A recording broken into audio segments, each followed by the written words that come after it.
Hello, I'm Chris Jansing with major breaking news this hour. The mayor of Atlanta just announced several big moves in the wake of a deadly police shooting. The city's police chief is stepping aside, and the mayor is calling for the firing of the police officer involved. This, despite law enforcement suggesting that new video they just released shows the suspect did make a threatening move, and police reacted.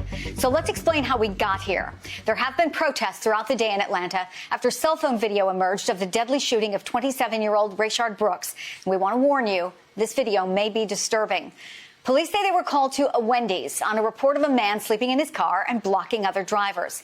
After they woke Brooks up, they say he failed a DUI test and then resisted arrest, getting into a scuffle with police, which continued for some time before he's seen on the video getting up and running from the officers. But the Georgia Bureau of Investigation came out just a short time ago to say the video doesn't tell the whole story, promising to release their own video. Well, just a few moments ago, they did.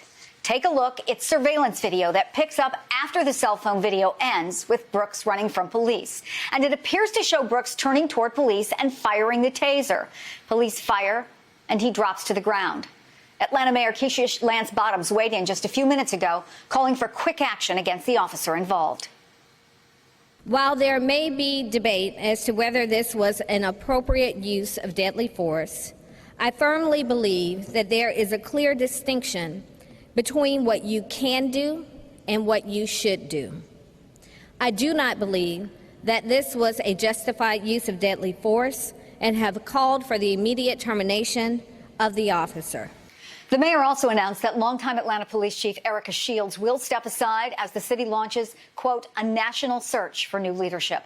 I want to bring in Mark Claxton, director of the Black Law Enforcement Alliance, and Atlanta Journal reporter Marlon Walker. Marlon, let me start with you. You have been covering this. What's been the reaction? I know it's been a very short time, but what are you hearing about the mayor's announcement about both the police chief and the call for the officer to be fired?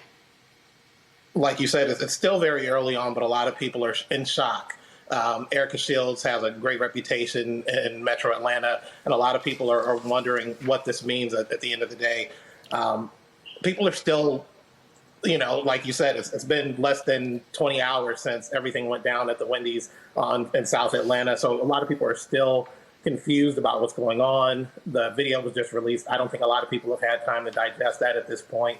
So people are still taking in what they saw last night on social media and using that to form their opinions.